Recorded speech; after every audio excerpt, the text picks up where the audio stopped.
বিসমিল্লাহির রহমানির রহিম। আগামী 17ই মে বাংলাদেশ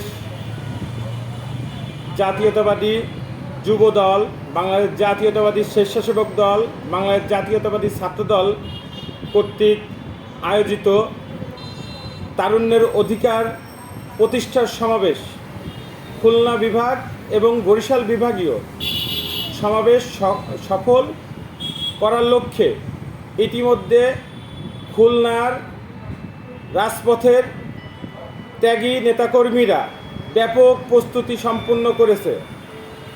আমাদের প্রিয় নেতা নজরুল ইসলাম মঞ্জুর নেতৃত্বে আমরা প্রত্যেকটি থানায় প্রস্তুতি সভা সম্পন্ন করেছি, প্রত্যেকটি ওয়ার্ডে প্রস্তুতি সভা সম্পন্ন করেছি। তারুণ্যের সমাবেশের মূল লক্ষ্যটা হচ্ছে বাংলাদেশের বৃহৎ যে গোষ্ঠী আছে তরুণ সমাজ, তারা বিগত 2008 সালের পরবর্তী থেকে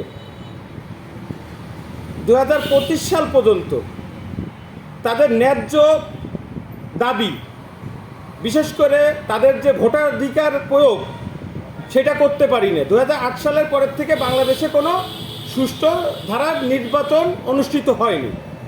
মূলত তারুণ্যের অধিকার প্রতিষ্ঠা করার লক্ষ্যেই আমাদের এই বিভাগীয় সমাবেশ। দুইটি বৃহৎ বিভাগ এই সমাবেশে উপস্থিত থাকবে। বাংলাদেশ জাতীয়তাবাদী স্বেচ্ছাসেবক দলের কেন্দ্রীয় সভাপতি বিপ্লবী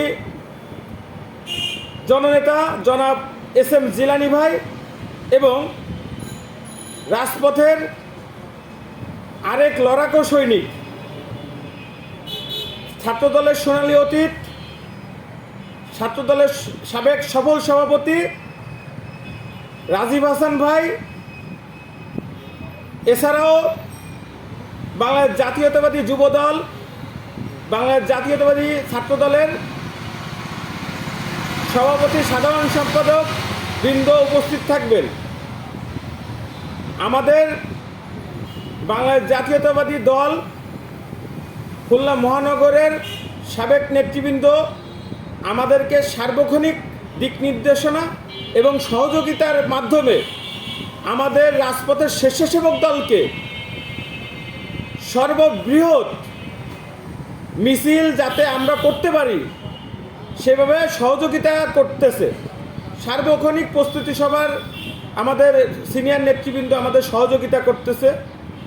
আমরা ইতিমধ্যে সোনাডাঙ্গা থানা, সদর থানা, খানজানিয়ালি থানা, খালিশপুর থানা, দৌলতপুর থানার নেতৃবৃন্দদের সাথে স্বেচ্ছাসেবক দলের যারা রাজপথের বিগত দিনে সাবেক ছাত্র নেতারা যারা এখন ছাত্রদল করে না, স্বেচ্ছাসেবক দলের কাতারে আসতে চায়, ইনশাল্লাহ আমরা বৃহৎ একটি গোষ্ঠী, বৃহৎ একটি পরিবার, আমরা এই তারুণ্যের সমাবেশ সফল করার জন্য রাজপথে আসি।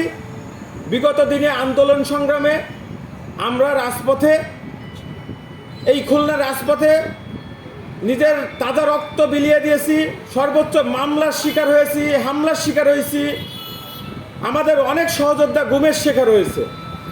সুতরাং একটি কথাই বলতে চাই, রাজপথের ত্যাগী নেতাকর্মীরা সবসময় দেশনায়ক তারেক রহমান এবং দেশনেত্রী বেগম খালেদা জিয়ার ডাকে বিগত দিনের মতো সামনের দিনেও অগ্রণী ভূমিকা পালন করবে। ইনশাল্লাহ দেশনায়ক তারেক রহমানের 31 দফা বাস্তবায়নের জন্য আমরা আমাদের জীবনের তাজা রক্ত এই রাজপথে বিলিয়ে দিতে কার্পণ্য বোধ করব না। এই বলে আমি আমার সংক্ষিপ্ত বক্তব্য শেষ করছি। বাংলাদেশ জাতীয়তাবাদী স্বেচ্ছাসেবক দল জিন্দাবাদ, বাংলাদেশ জাতীয়তাবাদী দল জিন্দাবাদ, দেশনেত্রী বেগম খালেদা জিয়া জিন্দাবাদ।